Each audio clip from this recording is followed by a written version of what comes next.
Moral থাকবেন। standard is moral standard, Khaled okay, bhai. It doesn't matter whether না না, this is আমরা আমরা Satrodol, আমরা আমরা Chhatra Shibir or whoever it is. আপনার সোশ্যাল মিডিয়াতে একটি পোস্ট দিয়েছেন, সেটি অনেকটা এরকম যে যেখানে আপনি প্রশ্ন তুলেছেন যে 15 বছর ধরে বেগম জিয়া যখন ফেসিস্ট হাসিনার জুলুমের শিকার হচ্ছিলেন তখন ছাত্রদল আসলে কি কাজে লেগেছে, ছাত্র মানে আওয়ামী লীগের বিপক্ষে কোনো বড় আন্দোলন করতে কাজে লেগেছে কিনা, সরকারকে নাড়া দিতে পারবে এমন কোনো আন্দোলন করতে কাজে লেগেছে কিনা, যদি না হয় আপনি প্রশ্ন করেছেন ছাত্রদলের পেশি শক্তি বিএনপির কোন কাজে লাগে, মানে বিএনপির কোন কাজে ছাত্রদলের পেশি শক্তি লাগে। আমি এই প্রশ্নটার ব্যাপারে আপনি নিশ্চয়ই 1-2 মিনিট বা 30 সেকেন্ড একটু মন্তব্য করুন। আমি এই প্রশ্নটা এমনও করতে চাই, জামায়াতের জামায়াতের কোন কাজে শিবিরের পেশি শক্তি লাগে, ডক্টর মির্জা গালিব। জি খালেদ ভাই, ধন্যবাদ। প্রথমে ধন্যবাদ আমাকে ইনভাইট করার জন্য, এবং বাকিবুল্লাহ ভাই, nice to have you here. আমি আমি যেটা লিখতে চেয়েছি, এবং যেটি খালেদ ভাই আপনি প্রশ্নটা তুলেছেন, আমি যদিও ছাত্রদলকে সামনে রেখে এই প্রশ্নটা তুলেছি, কিন্তু ইকুয়ালি এই প্রশ্নটা ভ্যালিড ফর জামাত ইসলাম এবং ছাত্র শিবির, যে ছাত্র শিবিরের পেশি শক্তি জামাত ইসলামেরও কাজে লাগে কিনা। তো ফ্রেমওয়ার্কটা কি দেখেন, ফ্রেমওয়ার্কটা হলো যে বাংলাদেশে ছাত্র রাজনীতি সম্পর্কে আমাদের একটা পারসেপশন আছে। পারসেপশনটা হলো যে বড় রাজনৈতিক দল তারা চিন্তা করে যে ছাত্র সংগঠন যদি ক্যাম্পাসে স্ট্রংলি অপারেট করে, তারা যদি শক্তিশালী হয়, এই যে তাদের পাওয়ার পলিটিক্স, এই পাওয়ার পলিটিক্স তাদের ক্ষমতায় থাকাকে নিশ্চিত করে, এবং তারা যদি বিরোধী দলে গিয়ে স্ট্রাগল করে, এই পাওয়ার পলিটিক্স তাদেরকে হেল্প করবে। এই পারসেপশন থেকে ছাত্র রাজনীতিকে বড় রাজনৈতিক দলগুলো প্যাট্রোনাইজ করে। আমি বলতে চেয়েছি দুইটা জিনিস। এক, যে বাংলাদেশের সমসাময়িক রাজনীতি যদি আপনি দেখেন, এবং বিশেষ করে জুলাই অভ্যুত্থানের পর, ডক্টর গালিব আপনি কি আপনার, আমি বুঝতে পারছি না যে আপনার কথা আবার শোনা যাচ্ছে, আপনি কি আপনার ল্যাপটপের সাউন্ডটা একটু মিউট করে রাখবেন?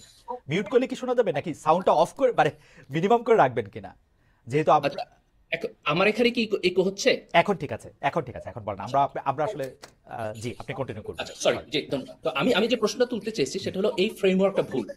এই ফ্রেমওয়ার্কটা ভুল, তার আমি তিনটা পয়েন্ট বলবো। একটা এক্সাম্পল হলো যেটা আমি ছাত্র দলকে বলছি, যে দেখেন যখন বিএনপি বিরোধী দলে ছিল, আওয়ামী লীগ যখন অপারেশন করছে, তখন ছাত্র দলের পেশি শক্তি দিয়ে আপনি অপারেশন ওভারকাম করতে পারেন নাই। ইকুয়ালি এটা ট্রু ছাত্র শিবিরের জন্য, যে জামাতের নেতাদেরকে যখন আওয়ামী লীগ ফাঁসি দিচ্ছে অন্যায় বিচারের মধ্য দিয়ে, শিবির সেটাকে সেই অপারেশনের এগেনস্টে দ্বারা কিছু করতে পারে নাই।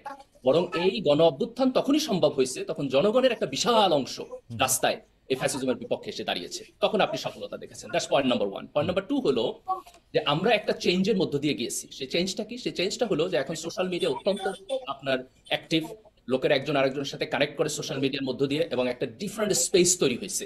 তরুণ প্রজন্ম এখন সারা দুনিয়ার যে কনসাস তার সাথে কানেক্টেড, তারা এখন আপনার সেগ্রেগেটেড না।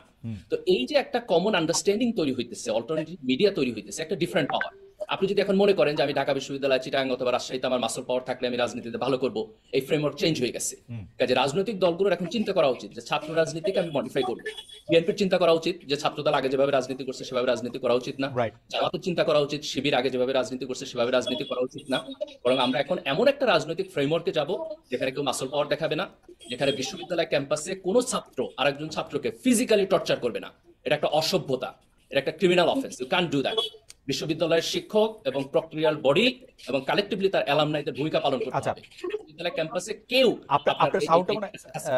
আপনার সাউন্ডটা মনে ঠিক করতে হবে, কারণ আমি এখনো একটু নয়েজ পাচ্ছি। এটা মানে ঠিক করা হবে, ঠিক করতে সাহায্য করবে আপনাকে। কিন্তু আপনি যদি একটু চট করে একটু বলে নিতেন, আমরা বাকিকে শুনতে শুনতে আপনার এটা নিশ্চয়ই এটা ইয়া হবে। আপনাকে জাস্ট আমি একটু জানতে চাই যে আপনি এখন স্পষ্ট বললেন যে এই পেশি শক্তি আসলে ছাত্র শিবিরের পেশি শক্তি আসলে জামাতের কোনো কাজে লাগে নাই, বা আসলে লাগেও না কাজে, এটা ফ্রেমওয়ার্কটাই আসলে চেঞ্জ করতে হবে। আপনি যখন স্ট্যাটাসটা দিলেন তখন যে শুধু ছাত্রদলের কথা উল্লেখ করলেন, এটা তো আপনি ডেলিভারিটলি করছেন, তাই না? ছাত্র শিবিরের কথা যে আপনি বলেন নাই সেটা তো ডেলিভারিটলি করছেন। এই যে বিভক্তিটা, এই বিভক্তিটা আপনি মানে ইচ্ছা করে করছেন না, মানে দেখানোর জন্য করছেন না? মানে না না না, অফকোর্স না। এটা একটা প্রাসঙ্গিকতা। কুয়েটের প্রসঙ্গে যেহেতু সেখানে ছাত্রদলের ইস্যু ছিল, আমি স্পেসিফিক ভাবে ছাত্রদলকে উল্লেখ করছি কুয়েটের ঘটনার প্রেক্ষিতে। এবং আপনি যদি আমার ফেসবুক স্ট্যাটাসে যান তাহলে দেখবেন যে প্রশ্নটি আপনি করছেন, অনেকে সেই প্রশ্নটি করছে, এবং আমি কমেন্টে খুব ক্লিয়ারলি লিখে দিছি যে একই ফ্রেমওয়ার্ক ছাত্র শিবিরের জন্য প্রযোজ্য। ওকে, কিন্তু আপনি স্ট্যাটাসটার মধ্যে আচ্ছা এইটা একটু আমি ডিসক্রিমিনেশন করি নাই, আমি কুয়েটের ঘটনার প্রেক্ষিতে। আচ্ছা ঠিক আছে, কুয়েটের ঘটনার প্রেক্ষিতে আমি এখন আমার টেবিলে যে এখন বিডি নিউজ 24.com এর একটা নিউজ, সেটার মধ্যে হচ্ছে ফেসবুকে মন্তব্যের জেরে এমসি কলেজের শিক্ষার্থীকে পেটালো ছাত্র শিবির। এটা কি আপনার নজরে পড়ছে? যে এটা নজরে আমি পড়ছে। আজকে সকালে আমি বেশ কয়েকজনের সাথে কথা বলছি যে ঘটনা কি ঘটছে। খুব সম্ভবত এখানে শিবিরের সংশ্লিষ্টতা থাকতে পারে, আমি এই প্রোগ্রাম শেষ করে এটার ব্যাপারে স্ট্যাটাস দিব। Okay, thank you so much doctor Ghalib, আপনি আমাদের সঙ্গে মোরাল থাকবেন। Standard is moral standard, Khaled Okay. ভাই, ডাজন্ট ম্যাটার না whether না, this is আমরা আমরা ছাত্রদল, আমরা আমরা ছাত্র শিবির or whoever it is. আমরা এটা আপনার কাছে আশাও করি। এটা আপনার আপনার আওয়াজটার ব্যাপারে Ashis, can you take care of this noise and thing please.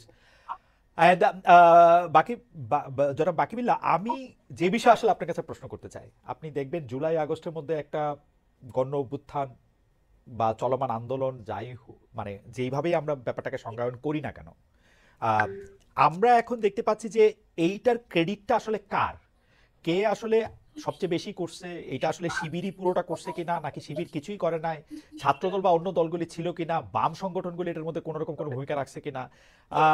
বেশিরভাগ জনই এরকম বলতে চেষ্টা করতেছে শিবির করছে অনেক বেশি, বৈষম্য বিরোধীদের কতজন ছিল তারা আসলে আদতে হয় শিবির নইলে ছাত্রলীগ, আর বেশিরভাগ হচ্ছে জনগণ, এর মধ্যে ছাত্রদল বা বামদের উপস্থিতির কথা আসলে অত আমরা এটা শুনতে পাচ্ছি না।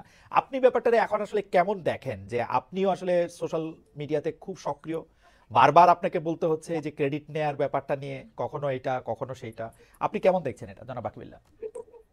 আচ্ছা, প্রথমে যেটা বলি সেটা হচ্ছে আমরা আমি জুলাই মুভমেন্টে আমি এবং আমাদের কালচারাল এবং পলিটিক্যাল পেরিফেরির একটা বড় অংশই খুবই সক্রিয় ছিলাম, এবং সেটা আসলে ক্রেডিট দাবি করার দরকার নাই বলে আমি মনে করি।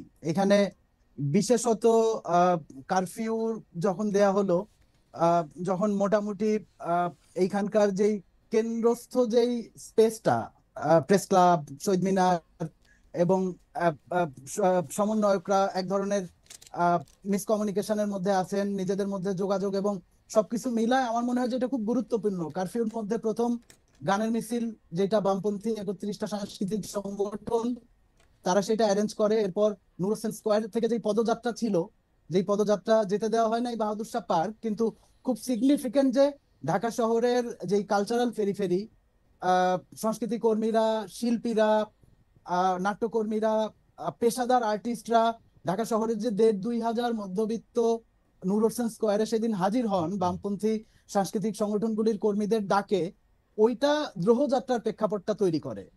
এবং দ্রোহযাত্রার প্রেক্ষাপটটা 3 তারিখে শহীদ মিনারে নাহিদের মুখ থেকে আমরা যে এক দফা শুনি, সেই প্রেক্ষাপটটা তৈরি করে। এটার ক্রেডিট নেয়ার পলিটিক্সটা কেন করি নাই সেটা আমি একটু বলি। কারণ জুলাইয়ের মূল হিরো আসলে জনতা, রামপুরা বাড্ডার জনতা, যাত্রাবাড়ির জনতা, উত্তরার জনতা, মোহাম্মদপুরের জনতা।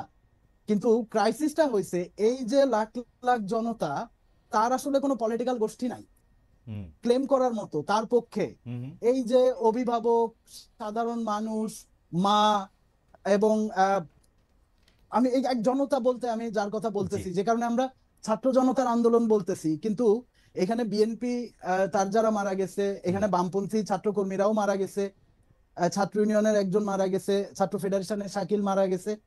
কিন্তু আমি আসলে কৃতিত্বটা পলিটিক্যাল গোষ্ঠীর চেয়ে অনেক বেশি জুলাইয়ের জনতাকে দেই, যে কারণে আমরা কিন্তু জনাব বাকিবিল্লাহ, এটা ছোট ছোট করে, আপনি মারা গেছে বলতে গিয়ে যাদের কথা মনে করেন, আপনি কি শিবিরের কথা, ছাত্রদলের কথা ইচ্ছে করে বাদ রাখলে? না না না না, বাদ রাখলাম না, কারণ তারা আসলে আমি ধরেই নিচ্ছি যে তারা ক্লেইমের জায়গায় আমাদের চেয়ে অনেক আগায় আছে এইখানে। কারণ মূল বিরোধী দল তারা, এবং বিরোধী দল হিসেবে বেশি সংঘাত এবং নিপীড়নের মধ্যে এখানে এই দুইটা রাজনৈতিক দল ছিল, এবং পাওয়ারের কনফ্লিক্টের মধ্যে তারা ছিল। বাকিরা আমরা ধারাবাহিকভাবে আমাদের আন্দোলন ছিল। আমি নিজে 2018 কোটা আন্দোলনের সময় গ্রেপ্তার হয়েছি, এবং আমরা ওই আন্দোলনে বামপন্থীরা যেই বুদ্ধিভিত্তিক, বিশেষ করে বিশ্ববিদ্যালয়ের বামপন্থী শিক্ষক নেটওয়ার্ক, এবং আমি মনে করি যে এগুলো খুব গুরুত্বপূর্ণ ছিল। কিন্তু আমাদের এই পলিটিক্যাল ডিফারেন্স যেই জায়গায়, সেই জায়গায় আসলে আমাদের এই চর্চা নাই। কিন্তু আলাদা করে আমি যেটা বলতে চাইতেছি যে ক্রেডিট নেয়ার পলিটিক্সটা যেহেতু আমরা করি নাই বা করার দরকার মনে করি নাই, কারণ এগুলি আসলে ইতিহাসের একদম অমোঘ অংশ। এটা এমন না যে কেউ মনে করলো যে এই ইতিহাস থেকে আমাদেরকে ছিটকে ফেলে দিতে পারবে, সেটা অসম্ভব। কিন্তু এইখানে আলাদা করে আমি যেটা উল্লেখ করতে চাই, বিশেষ করে জানাকের ইন্টারনাল পলিটিক্যাল কিছু ইস্যু ধরে ছাত্র শিবিরের যে মুভমেন্টের ক্লেম করার যে চেষ্টা, এবং অ্যাবসলিউট ক্রেডিট ক্লেম করার যেই কনস্ট্রাকশনের চেষ্টা, সেটার মধ্যে দিয়ে যেই জনতা যারা হারায় যাইতেছে